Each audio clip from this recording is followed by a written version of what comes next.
The world has seen this pattern again and again. Great nations rising to power, changing the course of history, and then slowly collapsing under the weight of their own success. Spain once ruled the oceans. Britain built an empire so vast, the sun never set on it. The Soviet Union terrified the world with its might. And now, experts say the same silent forces that brought down those empires are at work again, inside the United States. It sounds unthinkable. After all, America is still the most powerful country on Earth, leading in military strength, technology, culture, and global finance. But here's the uncomfortable truth. Every empire in history reached its peak just before the fall. And if history truly repeats itself, the signs are impossible to ignore. So today, we're going to trace that ancient pattern, the 7 stages every empire goes through, to understand where America stands right now, and whether it can still rewrite its fate. Let's begin. It all starts with stage 1, expansion through innovation. Every great empire begins with courage, creativity, and vision. People work hard, build industries, and believe in something larger than themselves. For Spain, it was conquest and trade. For Britain, the Industrial Revolution. For America, it was freedom, technology, and the endless possibilities of capitalism. This is the stage of unity and creation, when ambition is pure and progress feels unstoppable. But as history shows, every period of rapid growth leads to stage 2, prosperity. This is the golden age, when wealth spreads, cities flourish, and the empire becomes the envy of the world. America experienced this after World War II. Booming factories, strong families, endless opportunity. But prosperity has a side effect. It breeds comfort, and comfort slowly erodes discipline. That brings us to stage 3, overconfidence and overreach. Empires at this stage believe they can do anything, afford anything, and fight anyone. Spain drained its gold fighting endless wars. Britain stretched itself across the globe. And America?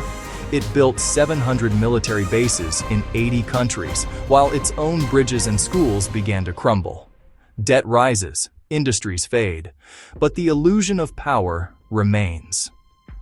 To keep that illusion alive, the system shifts into stage 4, financialization. This is when the empire stops building things and starts trading paper. Real production slows, but speculation grows.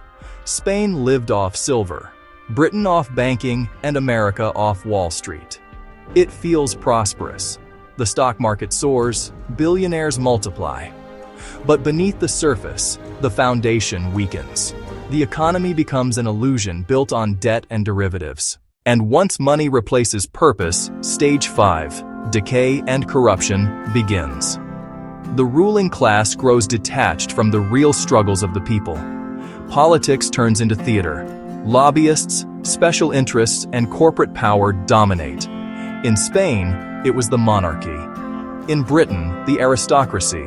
In the Soviet Union, the party elite. In America, it's the revolving door between Wall Street and Washington. Institutions decay not because they're attacked, but because they rot from within. Then comes the most dangerous turning point, stage 6, the fall of the currency.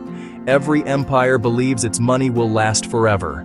Spain's silver real collapsed. Britain's pound lost its throne.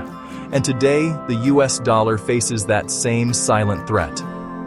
For decades, the dollar has ruled the world, the currency of oil, trade, and global trust. But massive debt, inflation, and endless printing have started to erode that confidence. Now countries like China, Russia, and even the BRICS alliance are building new systems designed to move beyond the dollar.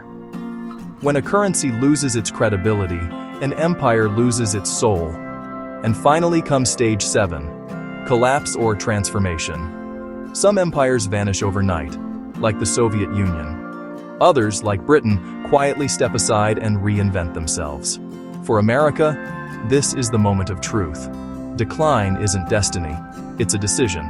The US still has the tools to rebuild. Unmatched innovation, diversity, and freedom of thought. But the question is, Will it choose renewal or cling to an empire that's already begun to fade? Because in the end, every empire falls for the same reason. Not because of enemies, but because it forgets what made it strong. The rise begins with unity, but the fall begins with arrogance. So, as the signs grow clearer, debt, division, and distrust, we must ask, is America heading toward decline or preparing for its greatest reinvention yet?